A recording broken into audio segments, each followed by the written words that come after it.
to Who Let Them Moms Out. Woo, woo, woo, woo. My dog is getting worse. I mean, it's supposed to be getting better, but it's not getting. I know. Not today. Not today. Welcome to the podcast where real parenting and real motherhood meets real talk, because we believe there aren't enough real conversations happening in the motherhood space, and we are here to disrupt that, change that, and open up the conversations for all things motherhood. Today, we are going to be talking about why motherhood is so lonely and what we can do to fix it. And this is a very important topic because this is how we connected. I think our friendship was built on this loneliness of like, why is it so lonely? Why does it have to be this way? Why don't we all do something to fix it? Everybody talks about finding a mom friend, but I think it needs to go beyond that. Yes, definitely. It definitely needs to be. I think one of the things that we started with the connectors was because we were so real about it. Like we met and we straight away like spilled all the shit that was happening, and it was like, oh, okay, wait, it's normal. I'm not crazy. Okay, fine. So finally, it was like this weight lifted off my shoulders. I was like, we're not crazy. That's okay. That's okay. My And that's favorite it. That's thing, exactly it. that's actually exactly it. Now that I was just gonna say, like, my favorite thing about our relationship is that we always come to each other with something crazy that happened to us today with our kids, and then the other person always makes sure to let us know that it's totally normal. Like today in the morning, Paula was telling me how Flynn threw a fit because he wanted to eat the cookies, not make the cookies. And he just couldn't understand that we had to make the cookies first before eating them.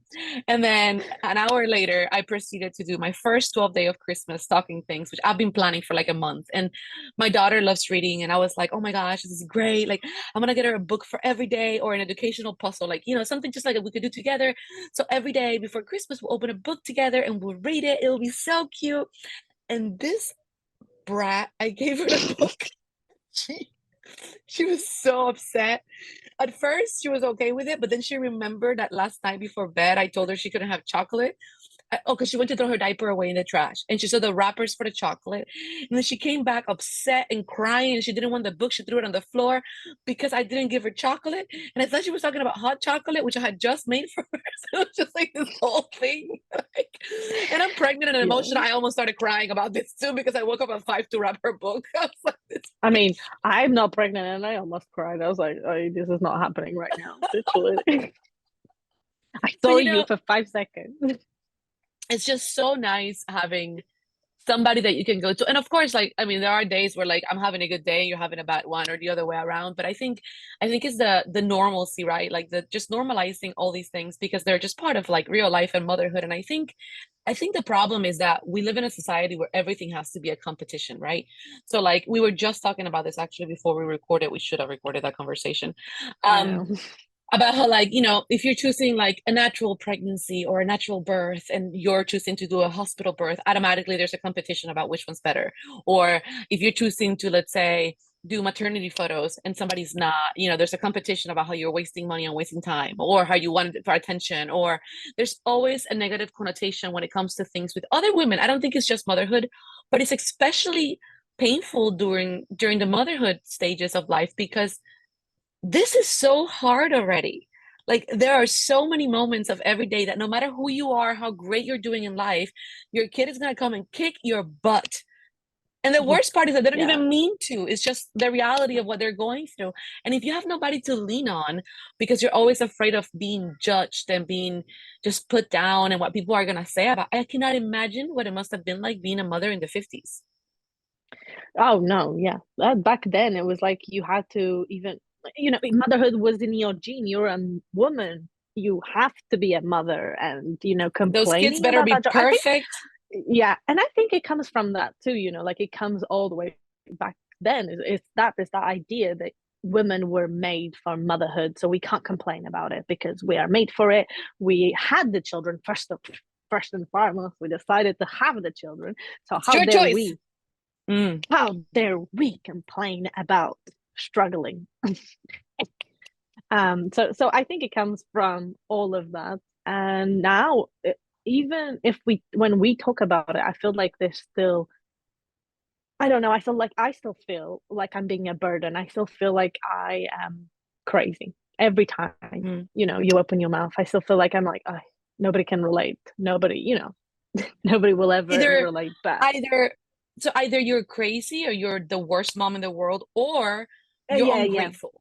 You're ungrateful. Yes, So yeah. I actually had a lovely conversation yesterday with a potential birth photographer, and I want to share this because it was literally exactly how I would envision a conversation with another mother that I don't know would go like. And it was so rare that I literally just I stared at my phone like, oh, so okay. So I've had a really difficult for my standards, right? Because just because you've had it worse by the standards of society does not, it doesn't invalidate somebody else's pain, right? So I've been having this Yeah. like really difficult pregnancy. I'm very tired. I have a toddler. There's a lot that I want to do that I cannot do. I was expecting to be, because I did it once already, so I thought maybe I'd be like better at it, or I don't know, more prepared. I don't know. I feel like this pregnancy just has kicked my ass, like straight up. And I'm in week 28, and I don't see the silver lining. I don't see the rainbows. I haven't felt beautiful except for like a few hours, maybe in a few of the weeks. Like I look at the photos and I just look like a broom that's been left outside to get wet and dry on its own. Like, it's just like my first pregnancy, I felt beautiful. I felt like, oh, now I'm just bloated and swollen and I pee myself all the time and I'm always emotional. Like I cannot stand myself. It's horrible. So yeah, I've been complaining about it also for 28 weeks because it's been that bad, right? For me. And I've been throwing myself a pity party about it, and I'm just excited to have my birth. And then I'm talking to this woman, and she tells me how she's also pregnant. She is due 2 weeks after me, literally, but she still wants to be my birth photographer, even though my baby can come 2 weeks late, basically, in her due date. Wow. And she tells me how she's been trying to conceive for 6 years. She's had a bunch of miscarriages. She had a baby that made it to 20 something weeks, and then she had a preemie birth, and the baby was stillborn. Like all this awful, awful, awful trajectory of motherhood that I cannot imagine because thankfully I've never had to go through anything like that, right? And her awful off the bat sounds so much more awful than my awful, right? Like I feel so ungrateful complaining about morning sickness when there's somebody that's losing Yeah. babies, right? And so I tell her that, and I said, "Oh my gosh, like I'm so sorry. That must be so awful. I'm so glad you're having a nice oh." And then on this new pregnancy, she's had to have like the needle to poke the baby to make sure everything's okay, like through her, like I right, know. just awful, awful, right? And I'm sitting there going like, wow, like thank you for sharing that. Like I'm so sorry. That sounds so horrible, but I'm so glad you're having a good pregnancy. And she's like, yeah, it's just the way it is. Like it doesn't invalidate somebody else's, and we just went back and forth, and it was just a regular conversation of just talking about our realities. Nobody was throwing a pity party. Nobody was like, oh my gosh, like mine is worse. Like it wasn't it was just a conversation, It right? was just And sharing information, yes. And we bonded, and I had four photographers that I could interview and talk to, but this woman's vulnerability and rawness, right, was so special to me because I was like, this is the kind of person that I know is going to be able to photograph my birth. That's what I want around me when I'm giving birth. A person who understands the kind of pain that we go through and who doesn't diminish somebody else's pain just because hers could have been bigger, right?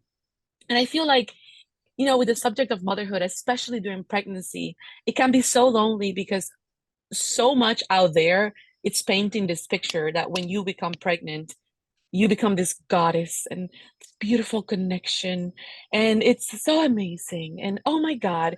And then if you're feeling anything less than that, you feel like a piece of shit. Like, what's wrong with me? I'm so ungrateful. I'm not meant to be a mother. Look at me. I'm already not connecting with a baby. Look at me complaining.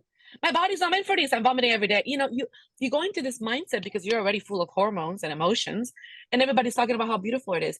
But then if you go on the other spectrum and share that it's difficult and that it's bad and that it's the reality of it, then you have people coming at you telling you to stop telling people that these things are hard and scaring people off from the reality of pregnancy. And that is what I have found very challenging this time around, because every time I open my mouth about the challenges that Everyone, I'm yeah. facing, everyone comes at me about how it's natural, how I'm not doing something right. Like you're not doing meditation.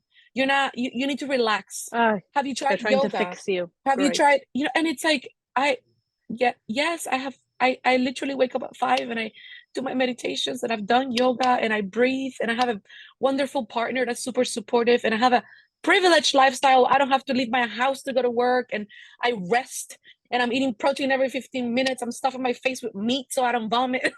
What else do you want me to do? Yeah, it's just crazy. But like I was gonna say that on the other side, I actually just I follow this mom that she shares a lot her daily vlogs with her 11-month-old baby girl, and she just says she loves motherhood and she loves being a mom and she loves her little life that she has right now, and she shares about that a lot and how she enjoys it. She also shares about how some things are difficult. It's not like all just perfect, but she shares about actually enjoying motherhood. And people also go to her and get like she literally has Oh yeah, a reel that's gone viral that people are going to be like, oh, you're setting high expectations for other people. This is not just like that, la la la la la. And it's like, but why can't she just enjoy it? Like, right. why does it have to be expectations for someone else? Or like, I don't get Yep. it. Like how you like you can't be one way or the other. It just has to be Right. I a think constant fight. I think it comes from like this belief that things are, well, first of all, that these things are linear, right? So because we're not used to having conversations around our emotions and our Mm, lives and the duality of life, right? Of things. Like it is completely possible to be going through a difficult time and still be happy about some things in your life. Like yeah, I love being a mother. I never thought in my life, I always thought I was too selfish, too yeah, self-absorbed, like no patience or whatever. And I am the sweetest human I have ever been. Like I'm not a sweet person by nature, but with my daughter, I find sweetness and patience that I did not know was possible. I adore yeah, being a mother, but I am not a fan of pregnancy. I have just come to terms with it. I haven't had a traumatic pregnancy like other people have. You know, it's been relatively easy. And I'm, again, super privileged. Like, I'm not working in the fields while carrying a, 20-pound baby. I've nothing crazy like that, but it's just been difficult for me. And why can I say I don't enjoy pregnancy, but I do enjoy motherhood because I love being a mom. It's challenging as hell, my God. I mean, but yeah, I love it. But yeah, pregnancy, like, I don't know, like, you don't have the baby, you're just feeling awful in your body, nothing makes sense, you're crying all the time, like, you're peeing yourself all the time, like, you have heartburn, like, like, what's yeah. the It's not the love? best experience. At least for me, it wasn't the best experience either. But it was Right. a long time ago. When they do say that you forget, you do forget until it happens again. Yes, yes. And that's another thing that's so crazy that I think that I wish we talked more about because, you know, it's not that it's so awful that you wouldn't do it again. It's that Yeah, it's for me, it hasn't been this beautiful rainbow, glowing, like, no. But it's also there are moments that are beautiful. I think I'm pregnant. Like if I had to redo this pregnancy again, like I don't want to say if I were to get pregnant again because I don't want to be pregnant again. But if I were to redo this pregnancy, I would definitely do it again just to see my daughter bond with the baby. Like to me, that's yeah. been so sweet and so special. For example, I also, when I'm pregnant, I get like a sixth sense connection to the baby. And sometimes I have like really vivid dreams or like downloads, like information that comes that I know it's not mine, that I think is a connection with the baby. And to me, that's so special because I don't normally feel this in my everyday life unless I'm pregnant. And I felt it in my first pregnancy and I'm feeling it again. So, like, that's beautiful, I think. And I also love that when I'm pregnant, at least the previous time after birth, like it gives me this self-love and confidence because I feel like I go through so much in my body that when I'm on the other side of that, I am much more likely to be appreciative of what my body can do versus my regular me who's just complaining Hmm. about extra rolls or extra cellulite or extra whatever, you know? Like I feel like Yeah, pregnancy just makes you be more appreciative of the actual truth about your body, you know? So there are yeah, definitely benefits, there are definitely beautiful things. It's just for me, it just definitely. hasn't But been. yeah, it just doesn't have to. Yeah, I don't. Yeah, I think yeah, we always just. I don't know. Like we always also. I think also our expectations of it also play a very big part because we sort of. I think when I looked at other people's pregnancies, I was like, oh, I want that. And I want to pick that one and this one as if, Mm-hmm. Mm-hmm. you can. And you think you can do all of these things and you think things, uh, I don't know, things can go a certain way, especially if you already had a pregnancy before, like it went well the first time and went this way. Like I definitely can Mm-hmm. recreate this, but like it's never the case. Like life is just so unpredictable. And yeah, it's just expecting the unexpected these days. What were we talking about? How We're just gone lonely, to motivation. Oh yeah, loneliness. loneliness. Well, Yeah, the but lonely moments. it sucks because it starts with pregnancy, right?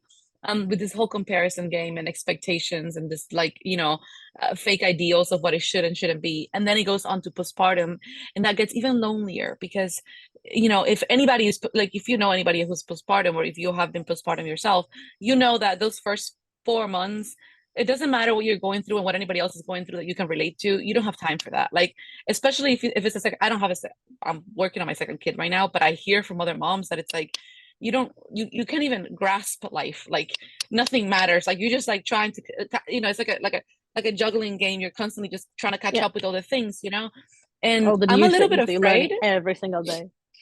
Exactly. I'm a little bit afraid because I already feel like I'm constantly catching up with myself and life. So I don't know how much worse I can get. You Like, just added yourself to the challenge, girl. Just be like, let me see what I can do I more. mean, These the good thing these is that, like, balls were flowing well. That was it. It was like, oh, these balls are flowing well right here, right now. And then you're like, okay, I need to add another one. Let me go. Let me go. you remind me of, in the office, when Yes, that's exactly what I was yeah, doing. What's his name? Will Ferrell. Will Ferrell do the That's joke. exactly what I was going for. Kill it. Okay, so if you are a mom in pregnancy or the beginning stages of motherhood or any stages of motherhood and you need a word of encouragement, I'm going to share something that a really good friend of mine shared with me when I was recently postpartum, and that really helped me out a lot. So she, and I use that analogy in many things in life because it's been groundbreaking for me actually since then. She uses the analogy of the glass bowls. And so when you're a brand new mom, right? Or going through any chapter in life, this works for anything, but it works especially well for when you're a brand new mom. Um, you know, you're juggling balls in life. And some balls are cotton balls, some balls are plastic, some balls are metal, but some balls are glass balls. And you have to choose the glass balls over anything else because the glass balls, when they fall, they will break. And so when you're feeling lonely, when you're feeling like you can't do anymore, when you feel like this is impossible, the whole analogy of one step at a time goes with the balls. Choose the glass balls. In this case, the glass balls is your brand new baby, your well-being, your mental Focus on health, the your import. postpartum body. Yeah. Choose the important things and everything else will slowly fall into place. And I remember when I was postpartum and I felt very, very lonely. We had just traveled to a new country. I knew nobody, like we had just moved to Mexico and whatever. Um, but I remember that this helped me out a lot because it placed the focus on my baby. And that is all I constant. Like everything else stopped. Like my business took the back seat, my husband took the back seat, my house took the back seat, the cleaning, the laundry, everything, the working out that I was supposed to do to bounce back after birth, everything took the back seat because I had a very important glass ball that I had to concentrate on. And once I concentrated on that ball, it really put things into perspective for me and it helped me feel less lonely because it helped me feel less guilt about where my priorities needed to be in that moment. And then eventually I found my path. So if this is you as well, just remember that the more we have these conversations and the more we open up and come to one another and normalize all of this, the easier it will get in the future for everyone. Because even if your glass ball looks different than mine, it's still your priority. And that's really what matters. And I think the Yeah. more we talk about the importance of like being able to make these choices without the judgment, right? Like if you're a mom that, let's say, has to go back to work because you're afraid you're going to lose your job, at 2 months postpartum, like many people that my life that I've met, like that does not make you a bad mom. If you're a Yeah. mom that has to make pasta 3 times a week because you're exhausted and you can't make food, that doesn't make you a bad mom because at the end of the day, you are holding up your glass ball, which is your baby. The rest of it, the cooking, the cleaning, the jobs, everything else, however that has to be done right now, is just temporary. There will be seasons in life where you can sit there and do a gourmet meal, you know, but maybe right now you can barely stand up because you're postpartum and you're having issues. You know what I mean? And the focus should not be on the things that you're not able to do or the comparisons you're not able to Yeah. meet or the standards you're not able to follow through because you've seen online and it doesn't look the same. The focus should be on that very important glass ball that you have in front of you, which is your baby, your motherhood, your body, your postpartum, whatever it is for you, right? Because it's different for all of us.